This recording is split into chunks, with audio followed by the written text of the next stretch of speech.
বাংলা অনুচ্ছেদ প্রবন্ধ রচনা একটি ভয়াবহ রোগ ডেঙ্গু। এই রচনাটি পঞ্চম শ্রেণী থেকে দ্বাদশ শ্রেণী পর্যন্ত ভীষণ ইম্পর্টেন্ট। খাতার ঠিক মাঝ বরাবর হেডিং দেবে একটি ভয়াবহ রোগ ডেঙ্গু।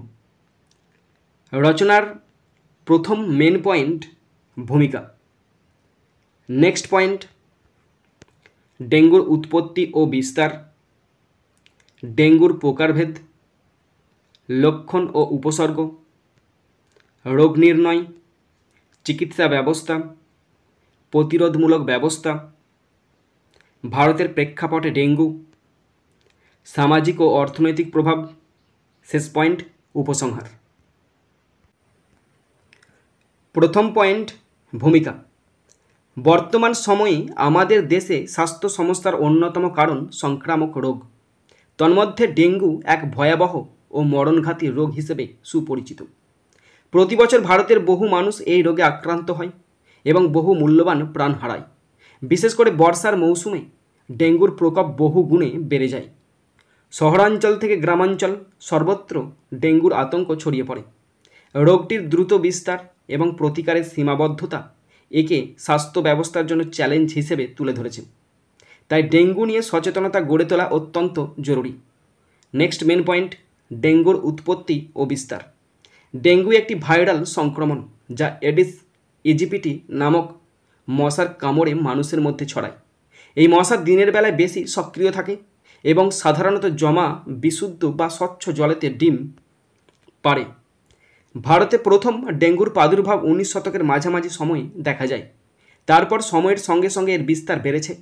ঘন বসতিপূর্ণ এলাকা, অপরিকল্পিত নগরায়ন, জলাবদ্ধতা এবং আবর্জনা স্তূপ ডেঙ্গির জন্মস্থান হিসেবে কাজ করে। ক্রমবর্ধমান তাপমাত্রা এবং জলবায়ু পরিবর্তনও মশার বংশবৃদ্ধিকে ত্বরান্বিত করছে। নেক্সট পয়েন্ট ডেঙ্গুর প্রকারভেদ। ডেঙ্গু সাধারণত 4টি প্রধান ভাইরাসের মাধ্যমে ছড়ায়। ডেঙ্গু ভাইরাস 1, 2, 3 এবং 4। এই ভাইরাসগুলির মধ্যে কোনো একটির সংক্রমণ হলে মানুষ আক্রান্ত হয়। একই ব্যক্তি একাধিকবার সংক্রমিত হতে পারে এবং দ্বিতীয়বার সংক্রমণে রোগটি আরও জটিল আকার নিতে পারে।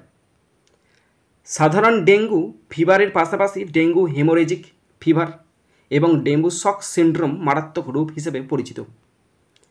এই দুটি অবস্থায় রক্তক্ষরণ এবং রক্তচাপ হঠাৎ কমে গিয়ে মৃত্যুর ঝুঁকি বহুগুণে বেড়ে যায়। নেক্সট পয়েন্ট লক্ষণ ও উপসর্গ।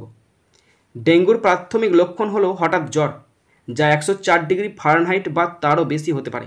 এর সঙ্গে তীব্র মাথা ব্যথা, চোখের পেছনে ব্যথা, পেশি ও গিরায় ব্যথা, বমি বমি ভাব এবং চর্মোচ্ছ্বাস দেখা যায়। রোগের দ্বিতীয় পর্যায়ে রক্তক্ষরণ শুরু হতে পারে, যেমন নাক বা মাড়ি দিয়ে রক্ত পড়া।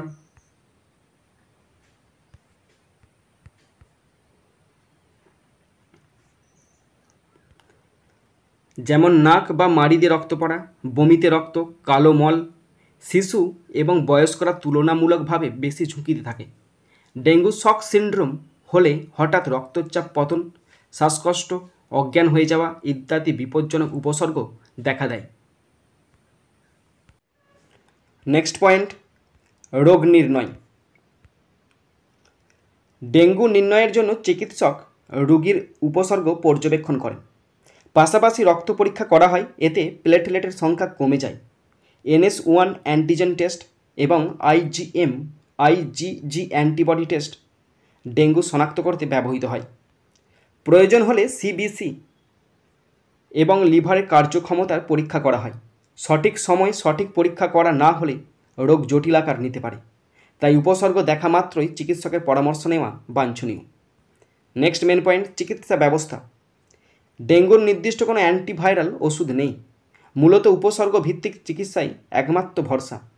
রোগীর পর্যাপ্ত বিশ্রাম, প্রচুর তরল গ্রহণ এবং প্যারাসিটামল দিয়ে জ্বর কমানো হয়।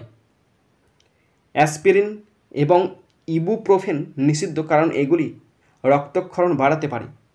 প্লেটলেটের সংখ্যা বিপজ্জনকভাবে কমে গেলে রক্ত বা প্লেটলেটের ট্রান্সফিউশন প্রয়োজন হয়। সঠিক পর্যবেক্ষণ ও সময়োচিত চিকিৎসার মাধ্যমে মৃত্যুহার অনেকাংশে কমানো যায়। নেক্সট পয়েন্ট প্রতিরোধমূলক ব্যবস্থা। ডেঙ্গু প্রতিরোধে সর্বাধিক গুরুত্ব দিতে হবে মশার প্রজনন রোধে। জমা জল পরিষ্কার করতে হবে। ফুলদানি, কুলার, ডাবের খোলা, প্লাস্টিকের বোতল ইত্যাদিতে জল জমতে না দেওয়া উচিত। বাড়ির আশেপাশে পরিষ্কার পরিচ্ছন্নতা বজায় রাখা অপরিহার্য। দরজা জানালায় জালি ব্যবহার, মশারি টাঙানো এবং পূর্ণ হাতা জামা পরিধান উপকারী। সরকার এবং স্থানীয় প্রশাসন নিয়মিত ফগিং এবং লার্ভিসাইড স্প্রে ব্যবহার করে। জনসচেতনতা বাড়ানোও সমান গুরুত্বপূর্ণ। শিক্ষা প্রতিষ্ঠান, ক্লাব, পঞ্চায়েত ও স্বেচ্ছাসেবী সংস্থা এই কাজে অগ্রণী ভূমিকা পালন করতে পারে। নেক্সট পয়েন্ট, ভারতের প্রেক্ষাপটে ডেঙ্গু। ভারতে প্রতি বছর বর্ষা মৌসুমে ডেঙ্গুর প্রকোপ বৃদ্ধি পায়। বিশেষ করে মুম্বাই, কলকাতা, দিল্লি, চেন্নাই, হায়দ্রাবাদ প্রভৃতি মেগা সিটিতে বেশি আক্রান্তের খবর পাওয়া যায়। স্বাস্থ্য মন্ত্রণালয় ও বিভিন্ন রাজ্য সরকার পরিস্থিতি মোকাবিলায় বহু কর্মসূচি চালায়। তবু জনসংখ্যার ঘনত্ব, নাগরিক অসচেতনতা এবং দুর্বল নগর পরিকল্পনা সমস্যা জিয়ে রাখছে। শহরের বস্তি এলাকায় এবং গ্রামাঞ্চলে পর্যাপ্ত স্বাস্থ্যসেবা পৌঁছায় না, তাই ডেঙ্গু প্রতিরোধে দীর্ঘমেয়াদী পরিকল্পনা অপরিহার্য। নেক্সট মেন পয়েন্ট, সামাজিক ও অর্থনৈতিক প্রভাব। ডেঙ্গু শুধু স্বাস্থ্যহানির জন্য নয়, অর্থনৈতিক ক্ষতির জন্যও দায়ী। একজন পরিবারের উপার্জনক্ষম ব্যক্তি আক্রান্ত হলে সংসারের আর্থিক ভারসাম্য নষ্ট হয়। হাসপাতালে চিকিৎসা ব্যয়বহুল। সরকারি হাসপাতালগুলিতে বিনামূল্যে চিকিৎসা থাকলেও অনেক ক্ষেত্রে পরিকাঠামোর ঘাটতি দেখা যায়। রোগীর অনুপস্থিতি প্রায়ই উৎপাদনশীলতার ক্ষতি ঘটায়। স্কুল, অফিসে উপস্থিতি কমে যায়। তাই এই রোগ রাষ্ট্রীয় অর্থনীতির ওপরও নেতিবাচক প্রভাব ফেলে। শেষ পয়েন্ট, উপসংহার। ডেঙ্গু আজকের যুগে এক গুরুতর স্বাস্থ্য ঝুঁকি।